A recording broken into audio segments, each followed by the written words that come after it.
Elie Mystal is the New York Times bestselling author of Allow Me to Retort, A Black Guy's Guide to the Constitution, as well as the Nation's legal analyst and justice correspondent and the legal editor of the More Perfect podcast on the Supreme Court for Radiolab. He is an Alfred Nobler Fellow at Type Media Center and a frequent guest on MSNBC and SiriusXM. And Jay Willis is a writer who covers courts, politics, and democracy.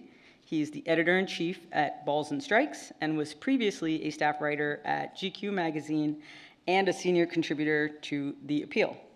Before his journalism career, he practiced law at large firms in Washington, D.C. and Seattle. Please join me in giving a warm welcome to Jay Willis and Elie Mystal.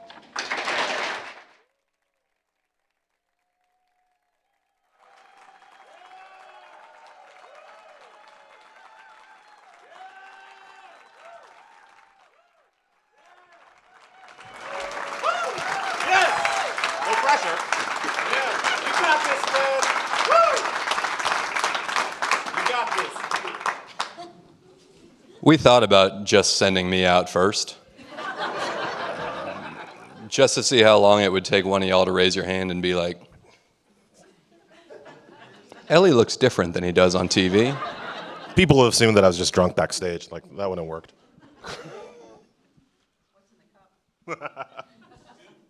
Elie had an early flight this morning. Yeah. We are here to discuss this book, Bad Law. Hang on, I'm getting something from the producer. That is the New York Times bestseller, Bad Law.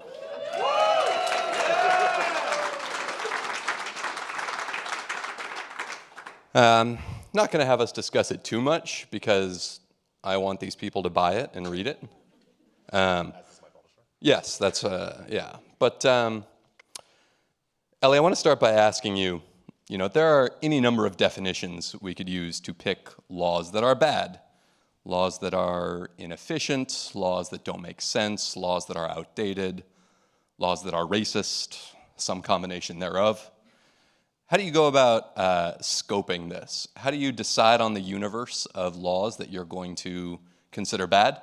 And then how do you pick the worst of the worst from there? Yeah, thank you so much, by the way, Jay, for doing this. I really appreciate it. Thank you so much for Town Hall, for having me. It's always great to be back in Seattle, although my hotel was out of salmon, which I felt was some kind of, how does that even happen? I assumed that you could just, pick them up, off the... In any event, yes, scoping was, in fact, the most difficult part of the book because there are, as you might well imagine, a lot of laws. I have not read them all. I do not have that kind of time. And most of them are quite stupid. Again, I haven't read them all, but in Alabama, you can't tie your alligator to a fire hydrant, turns out. Which actually makes a lot of sense, right? That's not a bad law, right? So that's not going in the book, right? So trying to figure out how to go from the total universe of laws to just the stupid laws, to just the bad laws, to just the ones that were going to be in the book. Obviously, that was the biggest issue for me when I was kind of conceiving of the project. And what I hit upon were laws that we could just be rid of, right? Laws that do great harm that we could just take away today and have our country or our states or our cities be better tomorrow. Right? So there are a number of laws that I think are terrible or stupid or racist that need to be reformed, that need to be updated. But I wouldn't say need to be done away with entirely. A good example of this is the Anti-Drug Abuse Act. Now, I'm not a fan of our drug laws. I think they're horribly racist. I think they're very, very bad. But I'm not going to say we should have no drug laws, right? I don't work for the Sackler family. I'm not crazy. We have some drug laws, right? The Drug Abuse Act is a example of a law that needs to be reformed and updated and made less bad. The ones in my book are the ones that don't need to be reformed. They can just be stricken, right? So that was one kind of scoping mechanism. The other were again, the subtitle of the book is 10 popular laws that are ruining America, right? I was looking for laws that were in fact popular at the time they were passed. All of the laws in my book, except for one maybe, depending on how you want to couch it, enjoyed broad bipartisan support at the time they were passed, right? So if you think about my first book, Allow Me to Retort, A Black Guy's Guide to the Constitution, which you should also. Also a New York Times bestseller. That was really about how the Constitution was being misinterpreted by conservative and Republican justices, right? This book is about how laws are being interpreted correctly, right? The laws in this book are functioning as intended, as popularly intended when they were passed. They were intended to do harm. They were intended to do racism. They were intended to do misogyny, and they're working great. So those were the ones that I was trying to pull out and focus on, the ones that are functioning exactly as the racist folks who passed them wanted them to work. On page 1 of the book, it's going to be a long night, folks. On page 1 of the book, you break out an argument that I think was designed in a lab to make Laura Ingraham upset. Tell me about the dividing line that you put out in the legitimacy of American law, and sort of, because I thought that really set the tone for the rest of the book as I was going to encounter it. But tell us about that first. So I will, but I just really quickly, if there are any other writers in the room, I just want to talk a little bit about process, because these things do not come out of my head fully formed. That line that you're talking about was initially in my nested in one of my chapters, in my immigration chapter, actually, right? And so it was in the editing process that I was kind of reading through what I had written, and I hit that line again. I was like, fuck. That's I shouldn't hide that one. Onto something. Right? Cooking. If I just pull, same line, same context, but if I just pull it out of where I had it and put it in the intro, all the white wing media is gonna lose their shit, right? So I did that, right? It's not me trolling them. There was a line that I wrote, right? But it's the setup, right? So just if there are other writers in the room, always edit, always think about process, always think about what you're trying to accomplish while you're writing, because that's how you end up with this line being where it is. Now, the line, as I wrote it in both places, was that I believe that all laws passed before the 1965 Voting Rights Act should be viewed as presumptively unconstitutional. Now, lawyers in the audience know that the word presumptively is doing a lot of work. A lot of work in that sentence, because I'm not saying that we should just completely get rid of every law passed before 1965. For instance, I'm quite partial to the 1964 Civil Rights Act. I think that's a pretty good law, right?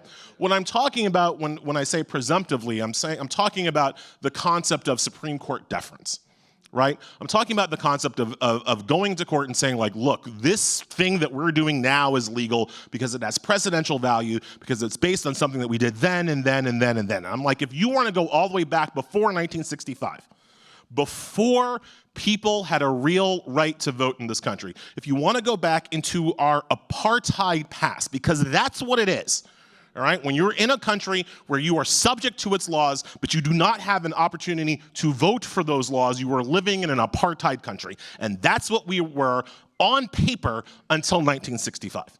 Right, until the passage of the 1965 Voting Rights Act, which is why I say that is the most important piece of legislation ever passed in American history. So if you want to go to court and you want to roll up to me with some law that was passed during the apartheid era, I'm like, go fuck yourself, right? I don't have any respect for your white man law made by white men, passed by white men, only consulting other white men. I just don't have a lot of respect for that. If it's a law that's great, that only white people did, put it up again for a vote. This time, let's ask everybody, right? I think lots of laws passed before 1965 are pretty good. I write in the book, Sherman Antitrust Act, awesome. Teddy Roosevelt, hoorah, good guy, right? Pass it again. Ask some black folks, ask some women if they also would like an antitrust act. Maybe they'll make it better. Right, so just saying that just because the law has been passed and is already on the books doesn't hold a whole lot of judicial precedential weight to me, and I don't think it should hold a lot of weight for the entire country. Well, and the good news is the Voting Rights Act is going great. Great shape, not a single note. God. We'll get there. You know, it's the first thing they did, right? Killing the Voting Rights Act is the white man response to Barack Obama. Yes. Like everybody thinks Trump is the metastasization of the white response to Barack Obama. But when 2008 Barack Obama gets elected, people are like, oh shit, they black people might have. It's probably a fluke. It's probably a fluke, right? Let's run grandpa, daddy, put dogs on the top of your car, Republican, Bain Capital, Mitt Romney. He'll put that black man back in his place. And when that didn't happen, when Obama won again, proving that it wasn't a fluke, proving that this new majority, this new coalition of people actually had enough voting power to pick their own president, the first thing they did, the first response to that was killing Section 5 of the Voting Rights Act, making it harder for black people to vote, thus therefore making it harder for black people in coalition with everybody else to ever get a colored president again. That was the actual response that then led to the bulbous metastasization of that in Donald Trump in 2016. I think if you want a unified theory of the last 15 years of Supreme Court politics, you could do a lot worse than Citizens United was a response to Barack Obama winning, and Shelby County was a response to him winning again. Because how did he win the first time? Small donations. Unlike any other politician, we're going to get a bunch more money in here. He wins a second time, we got to prevent folks from voting this time. Yeah. And it worked. Anyway.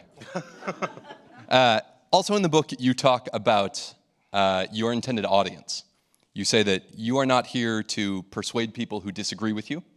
You are here to equip people who largely see the world your way with the political and legal arguments to make the case. How do you decide on that approach, on that audience with a book like this? Yeah, so that's kind of been an evolution of my kind of position in life, really. If you go back and you find me in college or in law school, I'm really trying hard to convince white folks. I am using every power that I have to convince other like-minded white folks to come along and be a little bit less racist and chew with their mouth closed. And, you know, I'm at Harvard basically talking to the Winklevosses. I'm like, come on, guys. Come on, Chad. You don't have to be like this just because your dad was like this. Right? That's how I kind of came up, right? I was radicalized in 2016 and 2017. I was radicalized by Donald Trump. I kind of realized that there are some white folks that I cannot save, and that it is a waste of my precious time on this earth to even try talking to, right? There are plenty of people who have the temperament and the ability and the willingness to go into white spaces and talk to white folks and try to convince Republican white folks to be less evil, right? But you can go talk to Eddie Glaude. You can say Mayor Pete's name. It's okay. I was going to say Eddie Glaude, right? You can go talk to Eddie Glaude. You can go talk to people to judge. I love these guys. I love these thinkers, right? That's not me. That's not why I'm here. And quite frankly, if you're talking about some of these hardcore, Republicans, they're not going to listen to a fat, effete, northeastern liberal black dude who uses the correct pronoun. They're not going to listen to me, right? I'm not their guy anyway. I am entirely to everything they've been taught to hate for me to get 2 sentences in with them, right? One of my best friends is from Maine, and his brother is like a Republican, a Trump Republican. And while I'm friendly with him, literal merchant marine brother Bill ain't listening to me, right? I work on his brother. I work on my friend. I'm like, look, buddy, who is already agreeing with me on that we need to live in a multiracial, multi-ethnic, pluralistic society based on democratic self-government. You got to talk to Brother Bill. You've got to bring him along to agree with that. You've got to make those arguments to him. I can't do it. I can tell you some things to say. I can give you some stats. I can help you out. But you've got to be the one to actually sit there at Thanksgiving, or wherever you guys, shooting quail, wherever the hell you do up there. That's right. That's what we do. Yes. Whatever varmint you get for dinner, and you've got to make the case to him, right? Because he'll never listen to me. right? And so similarly with the book, I'm happy to talk to white folks, but I'm happy to talk to white folks who already agree with me and are just looking for more armaments, are just looking for more arguments, are just looking exactly for those arguments they can take back to their families at Thanksgiving, at Christmas, those arguments they can take to white folks in rooms where I ain't invited to make their case for the kind of society that we want to live in. And there are tons of arguments in this book that when you translate them for your particular situation and your particular circumstances, might work on some of your family members. I'm just not the right messenger for those arguments. And I am happy with that because I also don't like shooting quail or whatever it is, right? Not with that attitude. You talk in the book at several points when you discuss the bad laws. You also talk about active proposals in Congress sometimes to repeal those laws. Either in previous Congresses, many of them are pending right now. You actually bring up a concrete proposal for repealing it. You talk about the bill's sponsors as well. Under the present circumstances, recognizing that probably not for the next 2 years, do you have one law in the book that you think what do you think is the most achievable to repeal? In the next 2 years? No, not the Right. Bro, it's going to be a long 2 years. Right. I don't think anything is achievable in the next 2 years. The next 2 years is just about fighting and trying to stop the encroachment of fascism in our country. In terms of the first law that I think should come off the cab, the first law off the ranks to go down, should Democrats ever be allowed to hold power again, it's actually the same law that I would have said the last time in 2020. It's voting rights. We should repeal all voter registration laws in every state in this country. What, Ellie? You don't think there should be qualifications to vote? Sorry. Thank you, Jay, because that's not what I said, right? I totally believe that there should be voter eligibility requirements, right? Like that's not, an age requirement is an example of a voter eligibility requirement, right? Right now it's 18. I might say it should be 16. I'm not going to say it should be 8. I have a 9-year-old and a 12-year-old. They should not be allowed to vote, right? If they did, Luigi would be president. Either one at this point. Right? Like they should not have a voice right now, right? But once you meet the eligibility requirements, whatever those are going to be, why should you have to pre-register? Why should you have to go through a second step, a second hoop when you're already eligible, right? It's the SAFE Act. Like only the citizens can vote. Yeah, that's already an eligibility requirement. We already know that only citizens can vote. Once you're a citizen, why do you have to pre-register? Why do you have to prove? It should be on the government to know who you are, not on you to prove who you say you are. Voting should be easy and frictionless and painless for the people, and hard and expensive and administratively costly for the government running the elections. That's how it's supposed to work. That's how it works almost everywhere the fuck else in this world, right? Because the other thing about my proposal here is that there's nothing in the book that I'm kind of like, I think I'm a smart guy. There's nothing in the book that I'm making up for the first time. Other countries have faced questions that we have and come up largely with better goddamn solutions. And almost every other and certainly every other major democracy and most other minor democracies that either have automatic registration, mandatory registration where your ass gets fined if you're not registered, which is a little bit hardcore, but that's how they do it down under, or same-day registration. That's how they do it in Canada, right? So there is no friction between being eligible and actually showing up on election day. We have one state in this country that doesn't have pre-registration. It's North Dakota.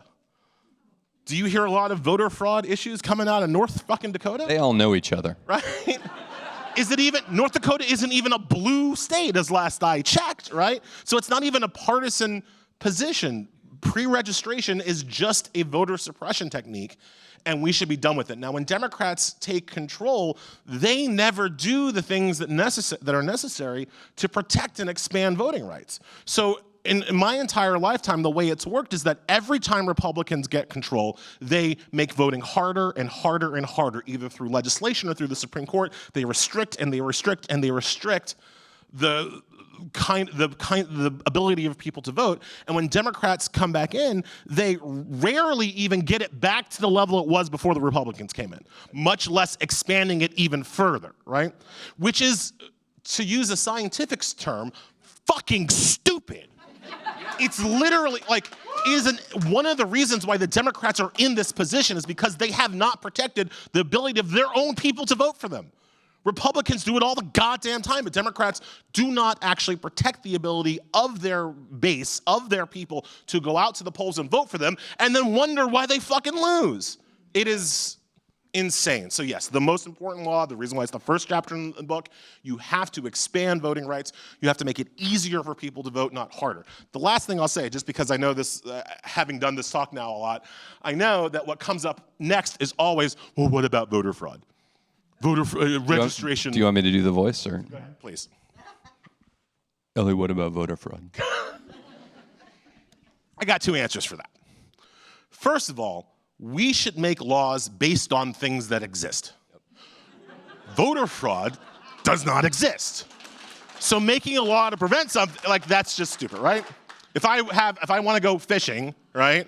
I have a right to fish, I want to fish there, and government says you can't fish there. I say, why? And they say, because the Loch Ness Monster might get you. Like, that's not a reason. I'm gonna, fuck you, I'm gonna fish. Because the Loch Ness Monster isn't, so it's number one, I don't care, right? Number two, and when I've said this, some people have been surprised. Republicans say that we need voter ID to prevent voter fraud. I say, you're full of shit, but here, I'll make you a deal. I will give you your voter ID.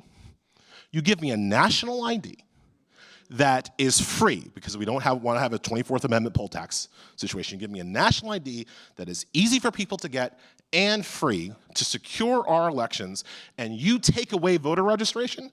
You make that national ID portable so I don't have to re-register every time I move a city or a county or a state. I will make that fucking deal today. Who says no? I promise you it's the Republicans that say no to that deal, right? That deal that I would offer them as a Democrat. You get your ID that secures elections according to you.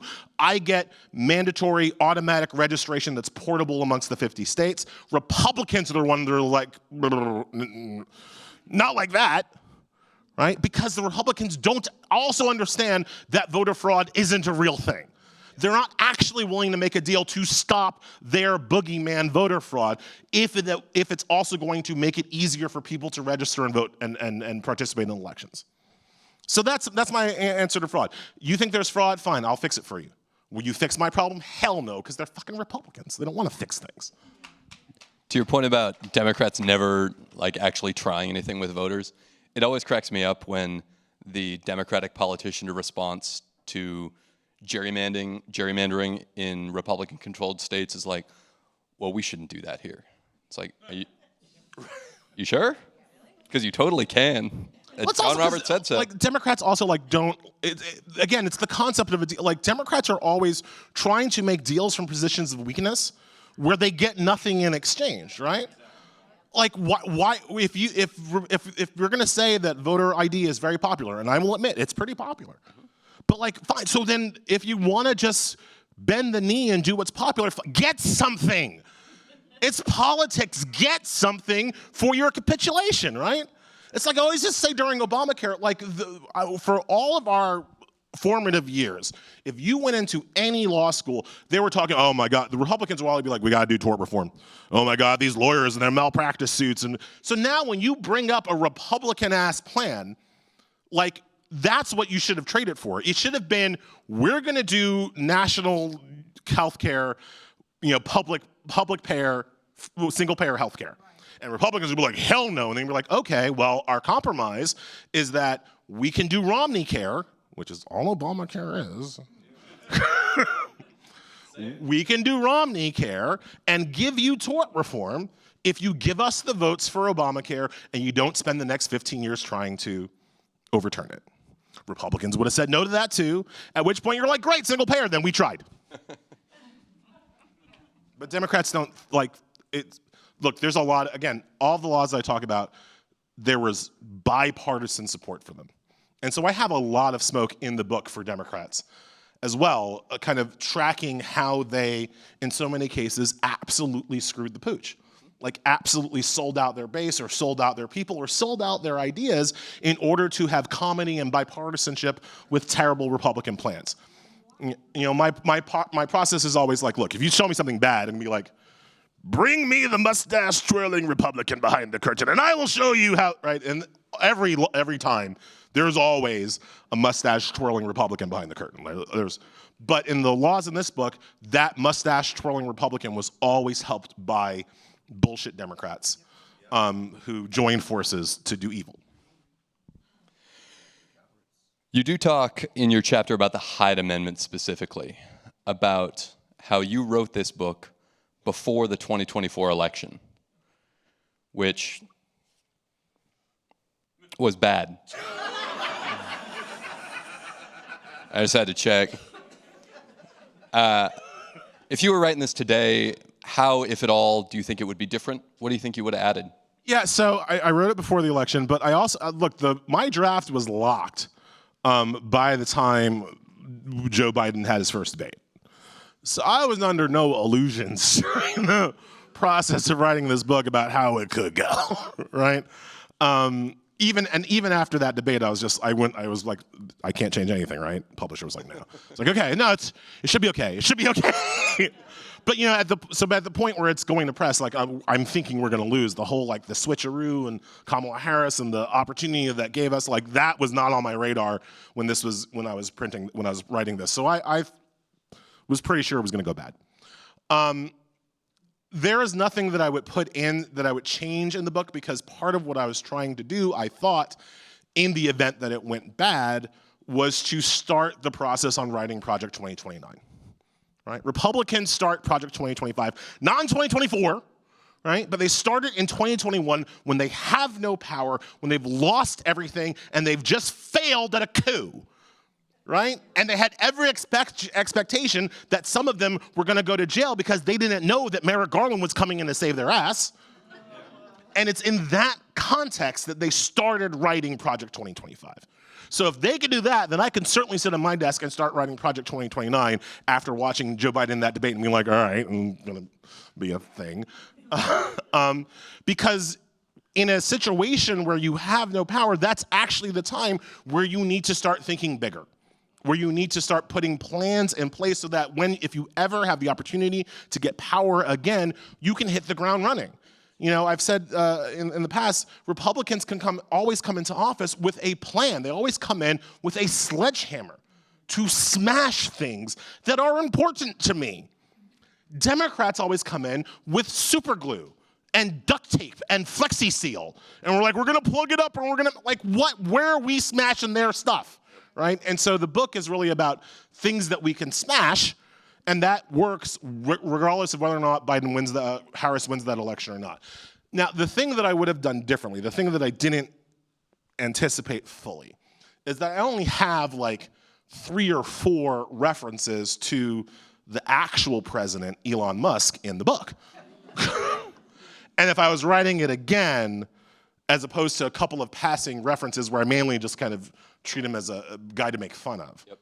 I would have found something to really kind of focus in on his power and the outside influence, the outsized influence that he has on our government right now. I didn't fully see that.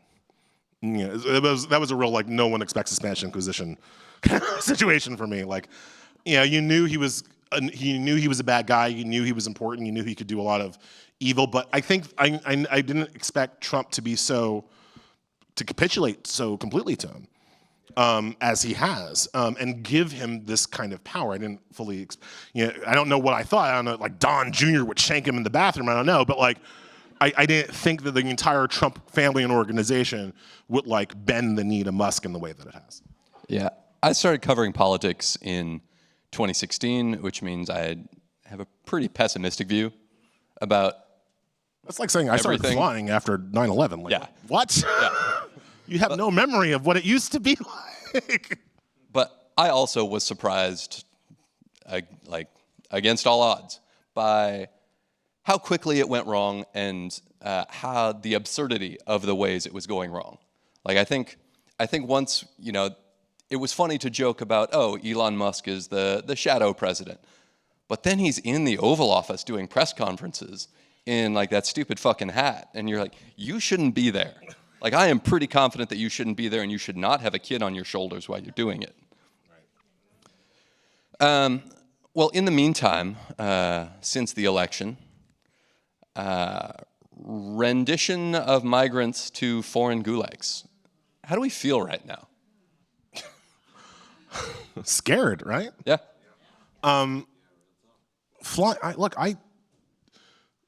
To put auto lock on my phone, I usually don't, especially when I'm traveling, because I want to be able to pull out my phone and have boarding pass. But I didn't. I put it on auto lock. I took off Face ID because I know, just if you don't know, like legally, the government can make you look at something. They can't force you to put in a code or a password without your consent unless they have a warrant. So a way to protect yourself from government prying is to take Face ID off your phone and make everything auto lock. And so you have to put in your physical, complicated, hopefully, password to access your phone, which is a bitch when you're flying, right? But I did it to come here, even though I was flying domestically, and I was born basically at Shea Stadium, right? Because the whole point about taking away due process from documented immigrants, legal permanent residents, you might think that it's only happening to documented immigrants, legal permanent residents, but the whole point is that how the fuck do you know? Because all the government has to do is say, you're a gang member, you're from Venezuela, you're from El Salvador, and they can send you away and ain't nobody coming to take you back, not even the Supreme Court. Not even the Supreme Court with a 9-0 decision, still not having them come back. Right? So, like, that's the whole problem with losing due process. You have no way, even if you think that it's happening to other people, you have no way to prove that you're not the other people, right? And then I think especially so that's just, I think, a thing that everybody should be afraid of right now. And I think with me being a more public person, that fear is a little bit more real. I had planned to travel to Europe for the summer. It's my 20-year wedding anniversary, and then we're just not. My wife is a naturalized citizen, but she's not from here. And while I don't think that she's on any list, I am, right? And fucking with her is a way to fuck with me. So I don't know that we can get back into the country. And I don't know how that looks. And so we'll go to Disney World or whatever. I mean, we're not going to go to Disney World because fuck them. But like, we'll find something else to do, right? Because it's not safe for me to travel. And again, I was born in Queens. So like, the pulling people off the street at a very personal level kind of redefines what I feel comfortable doing in my own country, right? At a more intellectual and activism level, I feel like people are waiting for like the New York Times of all people to say like fascism coming Monday. It's here. Right? We did it. Yeah. It's fascism switch. We're turning it to on. Right? Yeah. It's on now. It's here now. This is what it feels like. Right? And if it's not happening to you, it's because you're a good German right now. We all are. The people who, it never happens to everybody. That's the whole point. Fascism always has to work on identifying an outgroup. And that outgroup has to be small to start. Because if it's big to start, people are like, I don't like this.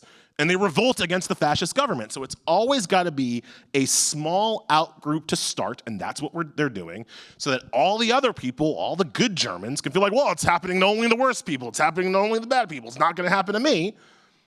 And that's how fascism starts. And so then it grows, because, if you think about like how a sun gets power, it gets power by nuclearly fusing atoms, right? And first it fuses all the hydrogen into helium, and then it fuses all the helium. But then eventually, like it has to keep fusing more shit together to keep it going. That's why the sun gets bigger and bigger and bigger before it eventually blows up, literally, because it's trying to fuse heavier and heavier elements together. That's how fascism works. To keep people pissed off, to keep people angry. Because eventually, put like this, guys, eventually Trump is going to have to claim he solved the immigration problem. Because he ran on it. He can't keep telling us, I've been president for 8 years, however long, 10 years, however long it is. But we still got to worry about these immigrants. Dude, you've had 10 years. You've had all this time. Of course, he has to at some point declare victory against the immigrants, but then identify a new outgroup that's still keeping the white man down. Because his regime cannot work unless the white man, A, stays down, and B, feels like it's somebody else's fault. And so that outgroup has to expand beyond the people he started with, because eventually he has to declare victory over those people. And so fascism grows, and it grows, and it grows, and it grows. That's how it always works, and that's how it's working right now. If you think about it, it's happened already in the last 3 months. He comes into office just talking about undocumented immigrants. Mm-hmm. Now he's already ramped it up to pulling legal permanent residents, documented immigrants, off the fucking street. It has to grow, and it will continue growing until his regime is overthrown. We've rolled our eyes at this a million times, you know. How many different New York Times headlines can we get that says, is the constitutional crisis here? Is autocracy here? I think one of the real challenges is that the media treats this like such a black and white question. Like, there will be a line one day where there will not be a constitutional crisis, and then Trump will walk to the podium and he'll say, there is an order of the Supreme Court, and I am defying it. And then we'll say, there it is, that's it, that's the constitutional crisis. But I think that's the wrong way to think about it. I think the way to think about the experience of a country being in constitutional crisis is it's more like water boiling on the range, where the water's only going to boil at 212 degrees? Yes. Thank you. 100 degrees C is the easiest way. I really should have looked up the number before I broke this out. It's only going to boil at that, but in the meantime, it's really hot, and you're going to get burned, and it's going to be hot that whole time. We are in a state where whether or not the switch is on or off, there is danger to all kinds of people, and oftentimes it is the kinds of danger that native-born U.S. citizens can't see, which is the point. Yeah, but not for the New York Times, right? And that's why they suck. Yeah. Like the New York Times is thinking about itself in a very kind of long-term way. All the New York Times wants at this point is to still be here when Trump is not. That's all they're thinking about. There are things that Trump can do right now to destroy the New York Times and not let it be here when he's gone. And then New York Times is spending all of its kind of resources and intellectual energy trying to avoid that day coming. In the same way that, if you look at and that's happening with our universities too, right? Mm-hmm. Like, they're trying to be around after Trump. I think one of the examples that I keep coming back to is kind of the University of Heidelberg, right, in the 1930s, right? And what are they trying? They are an intellectual university. They're a liberal university. Hitler comes in. He's destroying universities, and Heidelberg's like Heil Hitler, right? Heidelberg goes full on in on the Nazi stuff so that it can stay around, and there's still a University of Heidelberg today. And, we're really sorry about what we did in those Nazi times, but now we're better. And they're not people who won't go to the University of Heidelberg because 100 years ago you were Nazis. They're not. That doesn't happen. They're just trying. They just try to survive. Columbia is just trying to survive, right? The New York Times is just trying to survive. Harvard, my alma mater, is like, fuck you. We're gonna survive anyway. But as much as I am happy they're able to do that, but I also realize why. They have almost as much money as God, and I am not so much money. And I am not being hyperbolic. There is a list of the organizations with the largest private endowments, and on that list, number 1 is the fucking Vatican, and number 2 is Harvard University. They have almost as much money as God. So they're in a fundamentally different position than even a Columbia or a Princeton or a Yale, whatever. But I'm not saying that to excuse Columbia. I'm saying that to not get too much of Harvard, you're so. There's right. However much money Trump is taking away, you think Harvard can't put out a fundraising email? My 25th reunion is coming up, and I promise you that if by the time my 25th reunion hits in June, Harvard could make the money back just from my class, right? If Harvard really put the screws to us, or if people like me actually pay them back for There's that too.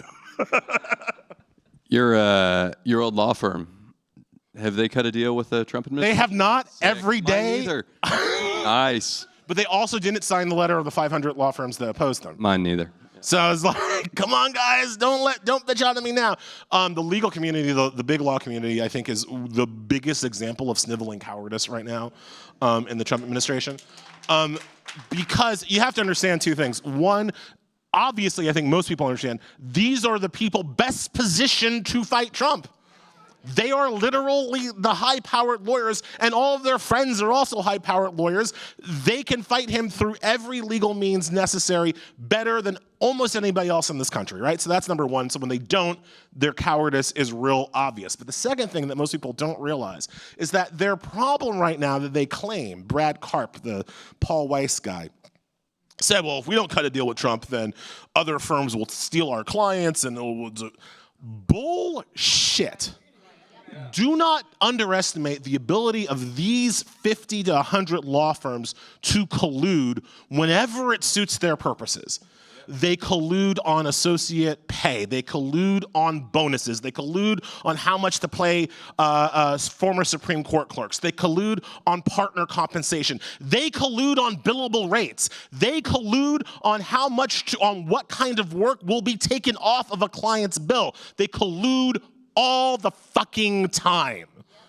And so the idea that all of a sudden they can't collude to protect their own asses from a fascist dictator, that is bullshit of the highest degree.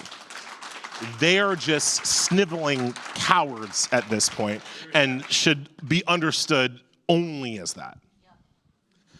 I do want to open it up to Q&A, and I've got a couple questions from folks who are remote.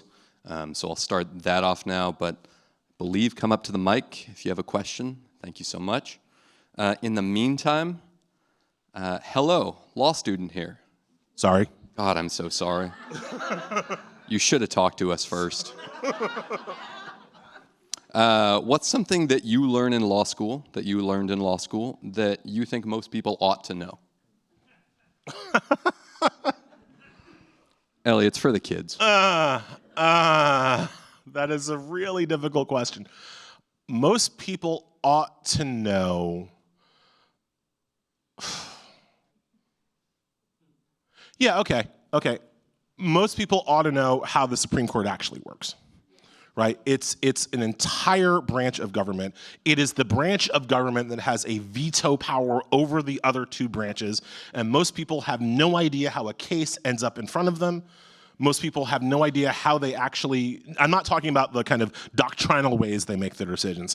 I'm literally mean, like, most people don't understand, like, civics-wise, how a case gets to a court, gets to an opinion, gets to a ruling, gets to a precedent, all that entire civics process. In the same way that most people understand how a bill becomes a law, most people don't understand how a lawsuit becomes a law. And that is something that I learned, 2-3 weeks into law school that I use every freaking day. And I think everybody should learn how that works. I had a big aha moment in law school with that when you're reading a case in constitutional law, it's usually like a very small excerpt, right, of the actual opinion, just the sort of the relevant part that the law professor wants to talk about, and then a short excerpt from the dissent. And so I read this, and I'm all nervous to get called on, and sure enough, I go into class, and the professor sets up the case. He talks about the majority, he talks about the dissent, and so Mr. Willis. Who do you think got it right here? The majority or the dissent? And I'm like, the majority because of A, B, and C. And he says, interesting. Well, the dissent said X, Y, and Z. And I'm like, yeah, man, they both said that. They both had two different arguments. You just talked about them. I read them. What are we doing here? Is this whole class just... we're going to read two sides of an argument and then wrap up the lecture? And it turned out the answer was yes. It's the idea that there is an objectively correct answer to questions. If you just read hard enough or think right enough, that's wrong. And if you're going to law school and you can get that through your head, you will have a much better time and you will sleep much better at night. Yeah. Did Chuck Schumer make the right call on the continuing resolution? No.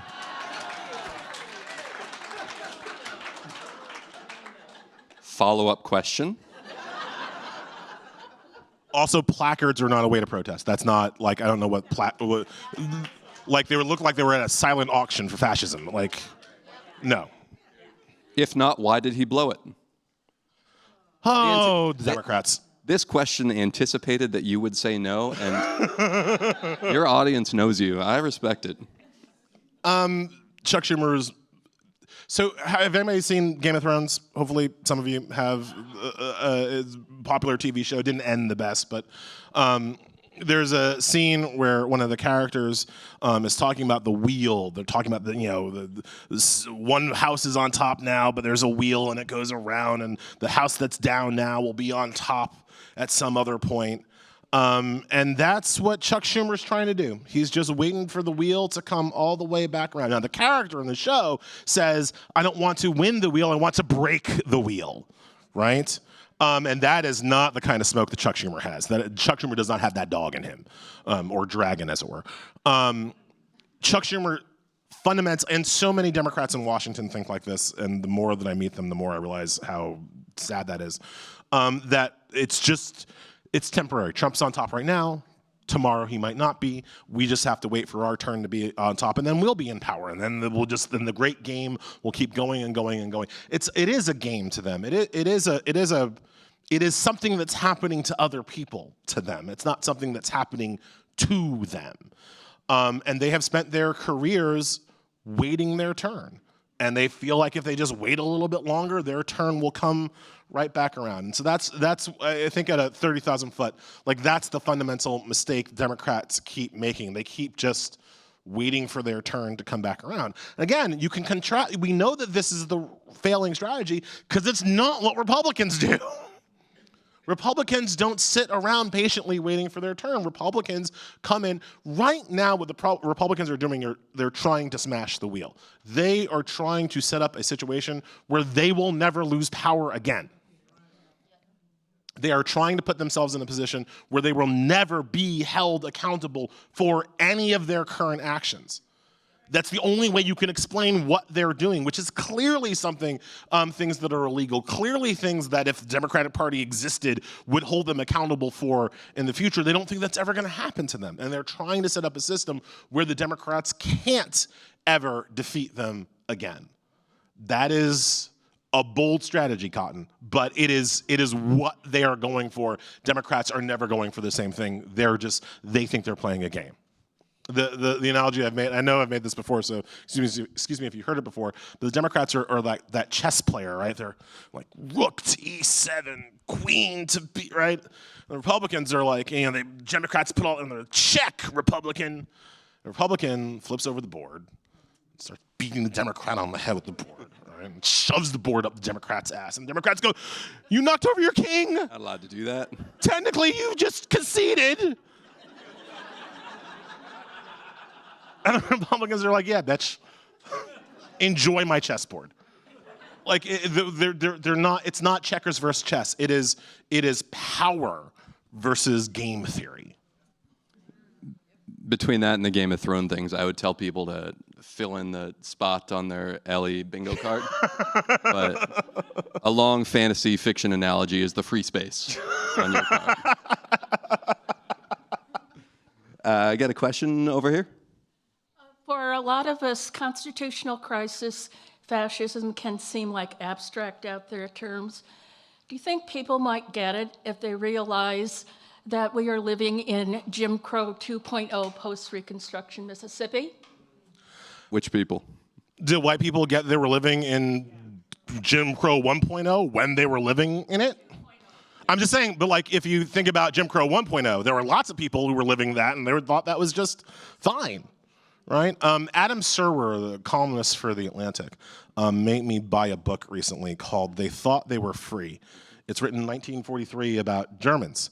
But it's like about like not, Goebbels, not, the general, like just like the baker, right? Just like regular old Germans in Nazi Germany who did not think they were the bad guys, who did not even think that they were living under a fascist regime, who thought that there were some high-level political concerns going on that was above their pay grade, and they just were supposed to make the donuts. And they were making donuts, and their lives not only kind of were going on unchanged from their perspective, the people whose lives were being changed were the people who were like speaking out and shouldn't have been doing that anyway. They should have just kept their head down and done their jobs. And I think most Americans are going to be like most Germans in the 1930s, are going to be like most white people living in the Jim Crow South. If you just keep your head down and do your job, everything's fine. Like, your life isn't affected. The only way that you can feel affected is if you have empathy for others, and that is not a resource that is in large supply in this country. So no, I don't think that there's any one inciting moment that's going to get most of Americans to wake up out of their stupor on this. It's the classic kind of thing where like most people just don't believe it's going to happen to them until it happens to them, at which point it's entirely too late. So no, I don't think that one thing can wake people up out of their stupor. I do think that you can build, that's what I'm saying, you have to give people something positive to vote for, something positive to go out and do, as opposed to just negative, let's, orange man bad. I keep saying to people, like, if you didn't get it before, this, excuse my French, motherfucker spent the last week of his campaign riding around in a fucking garbage truck.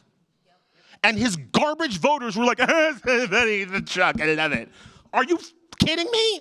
Are you kidding me? This country voted for a person who was analogizing himself and his people to the trash, and the trash was like, yes, somebody speaks for me.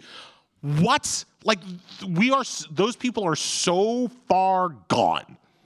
Those people are not coming back.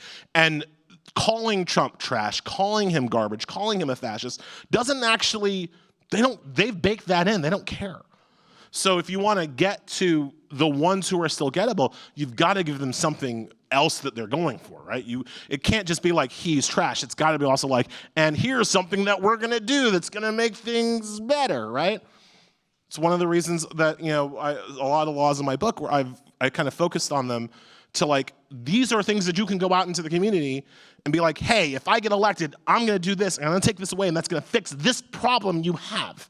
This actual problem that you have, I can fix it if I have power because I'm going to take this law away, right? Like, that's kind of how we have to start thinking, because just pointing out how bad Trump is, that ain't going to work.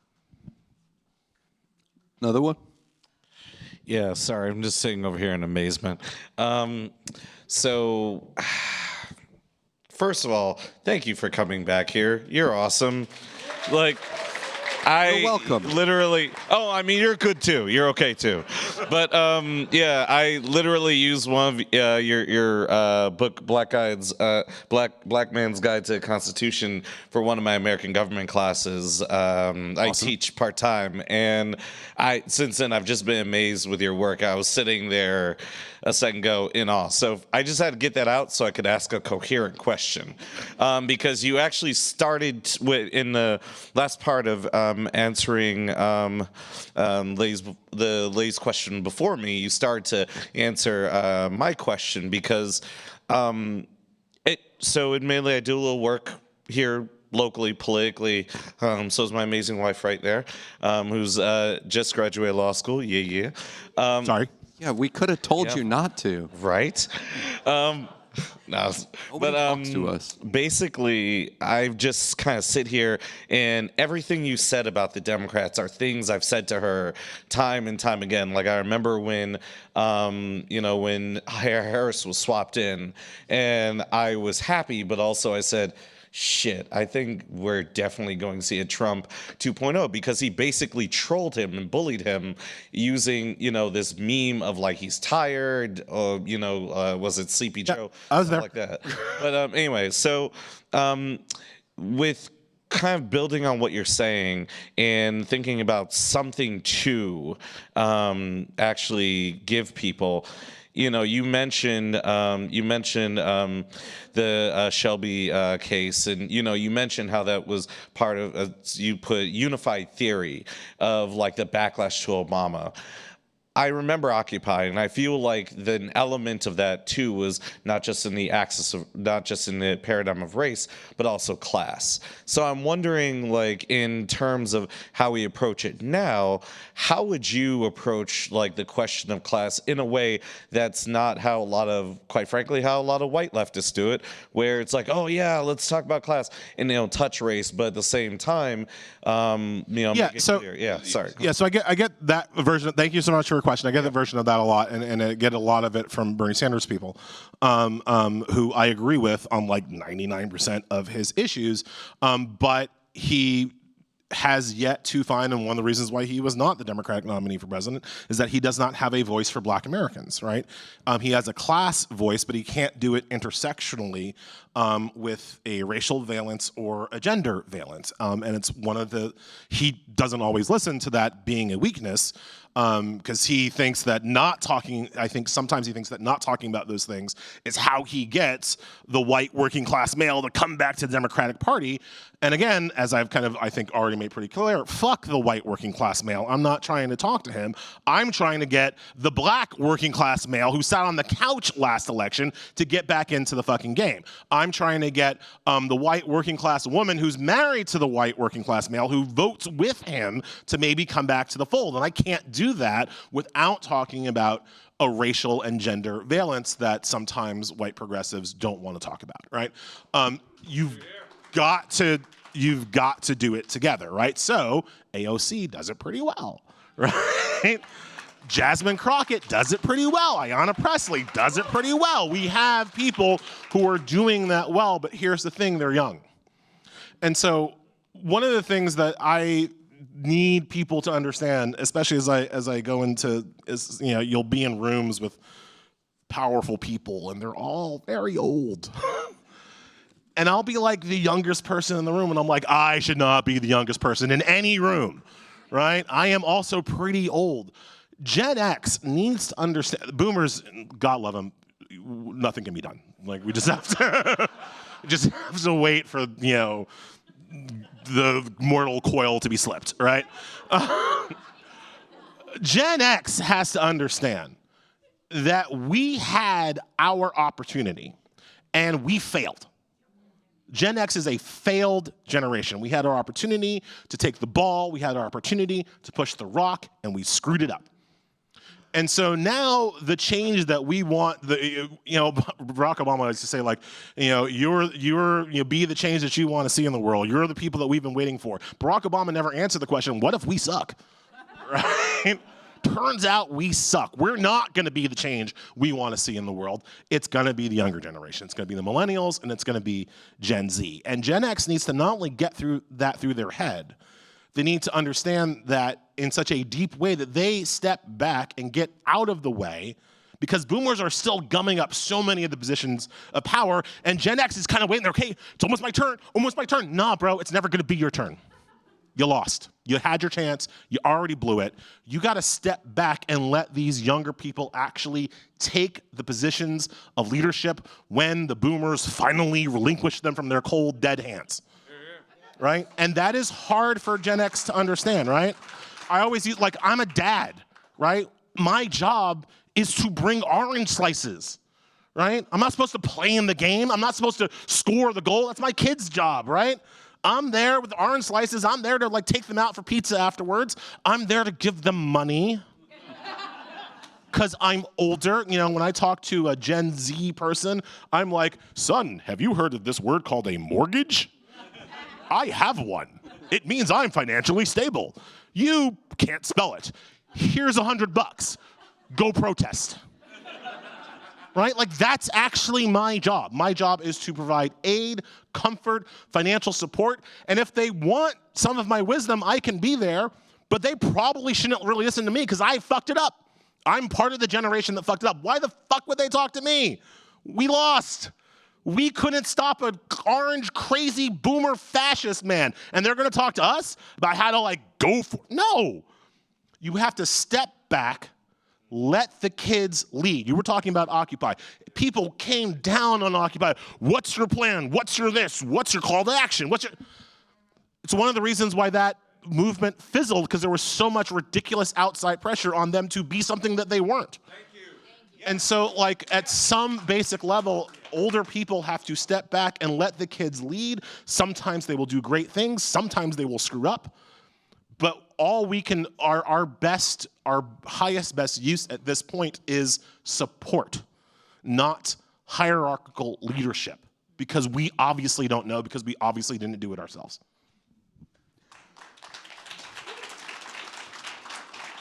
There's another one. Oh, we're almost out. Sorry, I think we're almost out of time. Let's do one quick one. Okay. I don't know where the town hall folks are, and they're very nice, but they can't get upset at me if I can't see them. So do one real. We have 10 more minutes? Oh, hell yeah. Ask a long question. Hey, Elie, excellent Breakfast Club interview. That was a hard one. Yeah, sure, Charlemagne. I don't follow politics because it's complicated and messy and unnecessary to me in many ways. I think both parties are two sides of the same coin. But I got like a two-part question. First part, do you think American politics has taken on more of a form of entertainment than a government or a way to really serve the people? And the second part is, what could Senator Cory Booker have talked about for 25 hours that could be of any real significance or importance, in your opinion? Okay, so that's actually three questions. I'm going to try to answer them all as quickly as I can. First of all, I disagree with you that both parties are the same. I obviously have significant issues with the Democratic Party, right? And I wrote half my book is like, these motherfucking Joe Biden, fucking Teddy. I have so much smoke for Ted Kennedy in the book, I shocked myself, right? So again, I have real disagreements with them, but to say both parties are the same, I just don't think that is accurate. You have to be able to choose between the lesser of two evils. And I know that that doesn't sound inspiring. I know that doesn't sound awesome, but it is a thing that people do every day. It's a thing that adults do every day, right? Every day I choose between the lesser of two evils. Like, do I want to wash the dishes? Absolutely not. Do I want mice and ants in my house? Absolutely not. Which one is worse? Probably the fucking mice. So I wash the fucking dishes. I don't like washing the dishes. I often wish that there was some, like, I believe the scientific word was slave that could come in and wash the dishes for me, but I don't have one of those, so I gotta wash them myself, because also slavery, a bigger evil, right? It's just an adult thing. So I think that the best way to push the party isn't to opt out entirely. It's to get in their face and keep your foot up their ass and be like, we demand better of you, Chuck. We demand better of you, Dick. Not, oh, you're just like the other guys, because they're not, right? But that leads to I think your third question, but it leads very, I think, nicely into what I think was good about what Booker did. Because the point of Booker holding the floor for 25 hours was not to fucking be Homer, right? He wasn't out there trying to give you the epic Iliad, literature to like change your life. The point of him being up there for 25 hours was to show other people that there were lines that these people were crossing that you shouldn't cross, right? And so it's less about what he said. There was nothing that he could have said to change the physics of the situation. All he could have done was be obstinate, right? And I think that in a world where Democrats have no political power, and people have to be realistic about that, there is nothing that Democrats can actually do, right? Jay and I cover the courts. We talk about the courts all the time. There ain't shit Democrats can actually do. When Sam Alito retires and they put up whoever the fuck, probably Andy Oldham, that they're going to put up to replace him, there's going to be nothing the Democrats can actually do to stop them. What they can do is be obstinate And what they can do is to start building the movement and building the narrative against these people. One of the biggest problems, one of the biggest advantages Trump has right now is his ability to normalize his actions, the ability to get people comfortable with him and with what he's doing and with the world just working like this. And don't ever sleep on how important that is. People can get acclimatized to horror. People can get acclimatized to genocide. People can get acclimatized to really, really bad shit. And so continuing to say, like, this is not normal, I do not stand for this, like, that actually has a positive effect of reminding people, like, hey, this isn't actually normal, right? One of the analogies I always like to use is Augustus Caesar, the breaker of the Roman Republic, way more than Julius Caesar, right?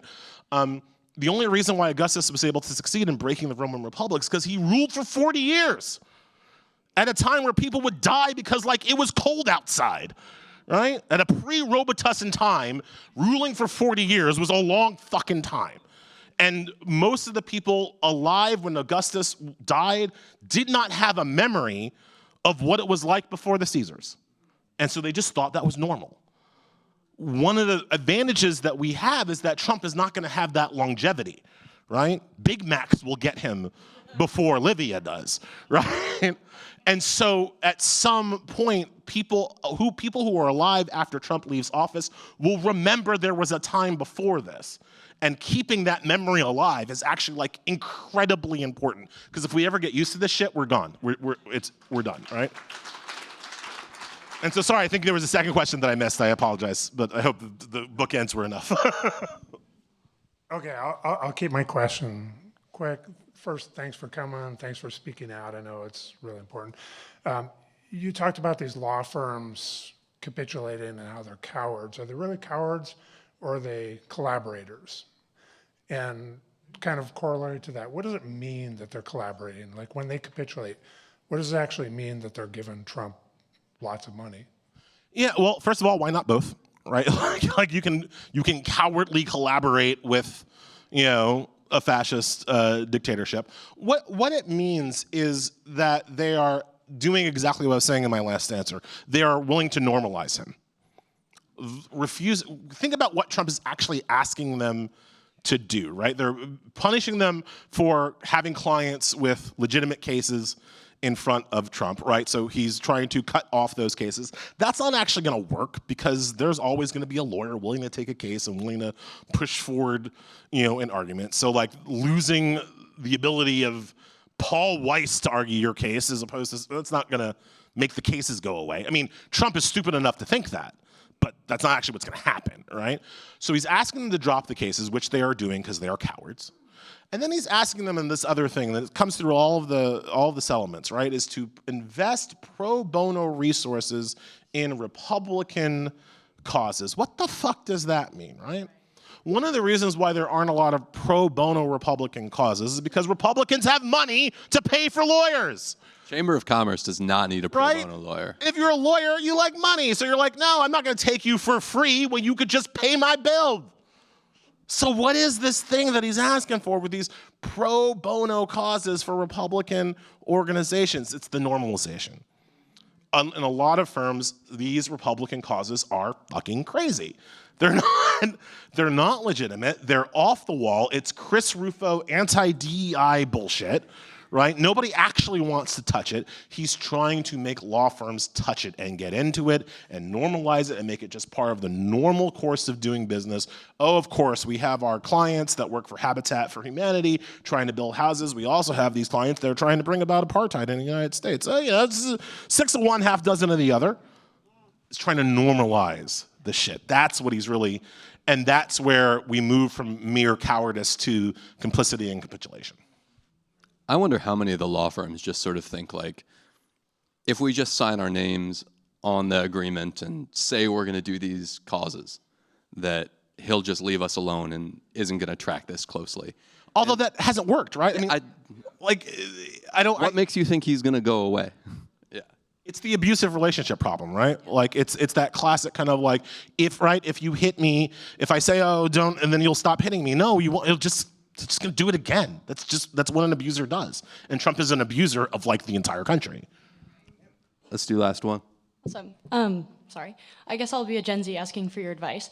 And I'll start by saying something in the terms of the normalization conversation is I was 15 when Donald Trump was first elected. And so for me, politics has always been Donald Trump and the craziness of Donald Trump. Like I remember Obama, but as like a cool like figure who was like showing up randomly in like school and stuff, but not like as a political figure really. So sometimes when people talk about this normalization, it concerns me because I don't think you guys understand just how normal this form of politics has become for my generation. And my question is really, though, the entire conversation has been sort of predicated on the continued existence of the rule of law in our government as a functioning body with a judicial system that can enforce things and that the president will follow, and a Congress that does what Congress is supposed to do, and if we win the midterms, we'll pass laws or change legislation, and that legislation will be enforceable and people will follow it. It's not clear to me that will survive 2 years. So what do we do if it doesn't? Great questions. So I'll start with the second question first.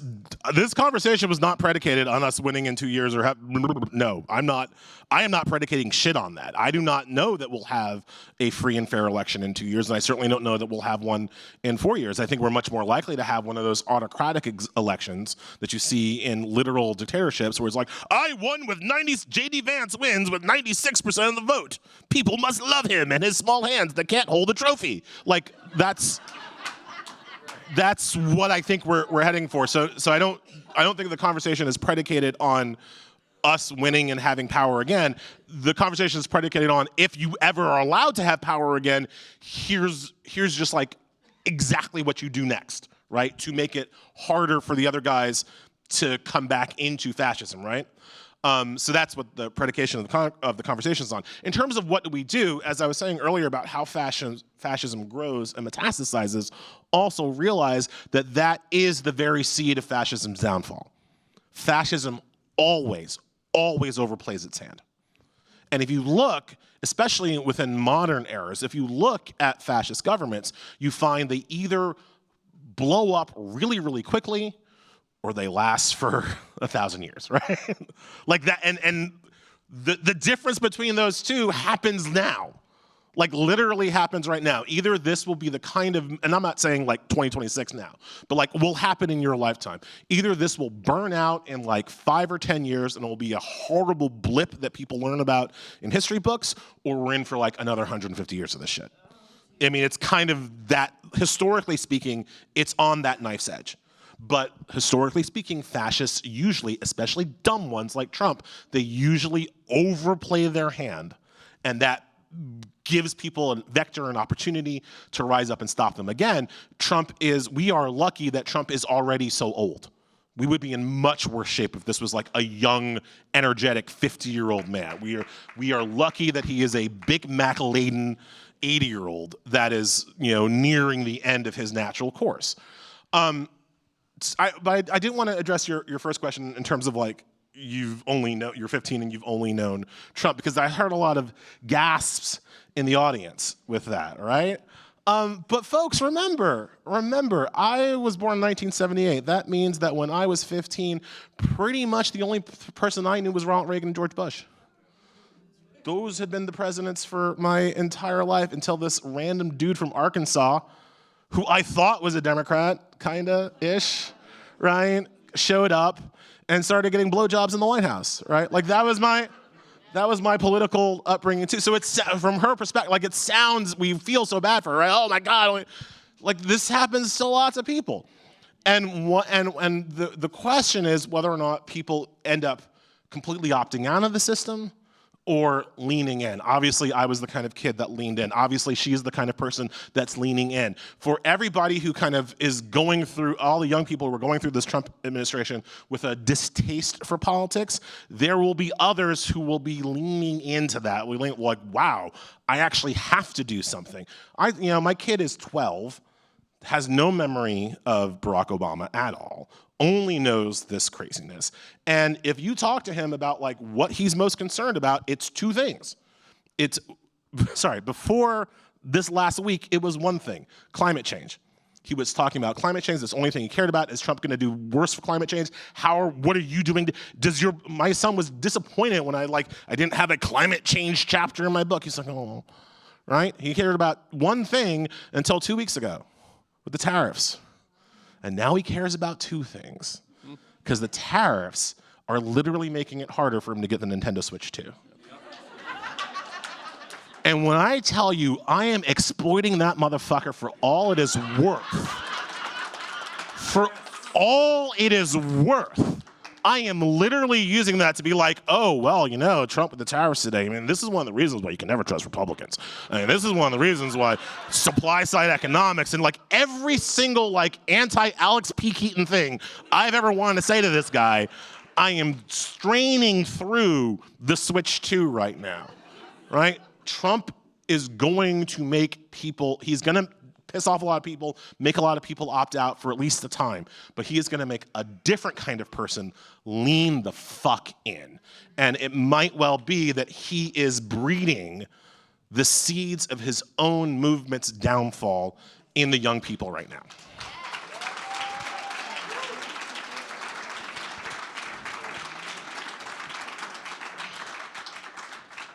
I think that's as close as we're going to get to an optimistic note to end on, given the subject matter. Give it up one more time for Elie, folks. Yeah.